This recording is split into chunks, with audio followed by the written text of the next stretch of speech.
Háttvirtur 9. þingmaður Suðurkjördæmis Árni Johnsen tekur næsta til máls.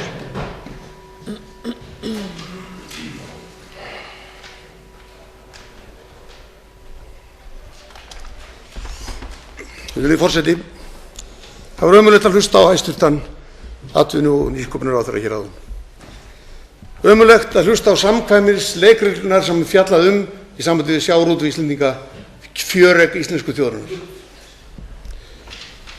Það er ótrúlegt að hæstvirtur ráðherra skuli leyfa sér og sýna af sér þennan kjark að sitja hér í þingsal án þess að vera dreyrrauður af skömm yfir þeirri stefnu sem hann er að framfylgja í sjávarútvegsstefnu þjóðarinnar.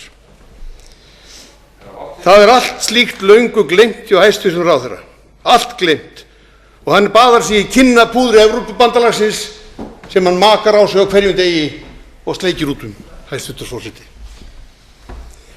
Veiðigjaldið er stillt upp núna og það er fallöxi á sjálfstæði fjármálastöðu íslensku þjóðarinnar. Og það er leitt að gamalgrænir kommunistar kunna ekkert annað en að búa til höft og vandamál þegar kemur að því að hugsa inn í framtíðina og vinna í framtíðina.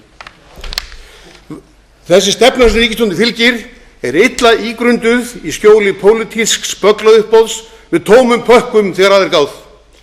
Þetta er sérkennilegt að ríkisstjórnin skuli leyfa sér að halda áfram á þessari braut þegar allir hagsmunaaðilar til sjós og lands, auk allra sérfræðingur á háskólageiranum og víðar hafa eindregið varað við áformum ríkisstjórnarinnar.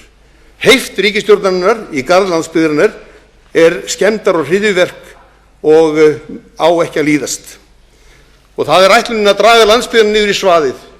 Ríkisstjórnin metur landsbyggðarfólk sem annars flokks fólk þræla. Íslensku sjávarútvegurinn mun ekki standast samkeppni við aðrar þjóðir og þá verður eymdin ekki bara hjá landsbyggðinni heldur þjóðinni allri. Þá verður auðvelt að gera okkur að hreppsómögum í Evrópubandalaginu, virðulegi forseti, eða jafnvel að prófa okkur inn í Kína hreppsómögum þar.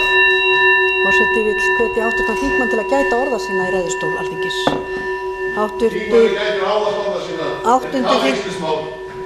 Forseti biður hljóð í þingsal. Þá tekur til máls atkvæðagreiðsluna hv. þingmaður Vigdís Hauksdóttir.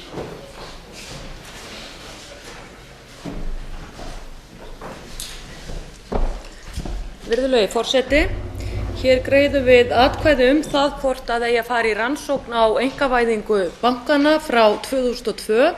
Hér liggur fyrir breytingartillaga frá mér varðandi það að við förum samhliða í rannsókn á seinni einkavæðingunni sem átti sér stað 2010 undir stjórn þáverandi fjármálaráðherra Steingríms J. Sigfússonar.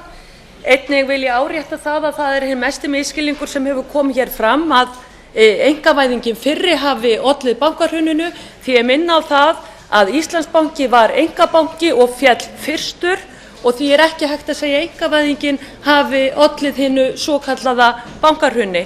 Virðulegi forseti, ég vona að breytingartillaga mín fái hér hljómgrunn og að þetta verði þá hægt að fara í hliðstæða rannsókn á einkavæðingu bankanna, hinni fyrri og hinni seinni.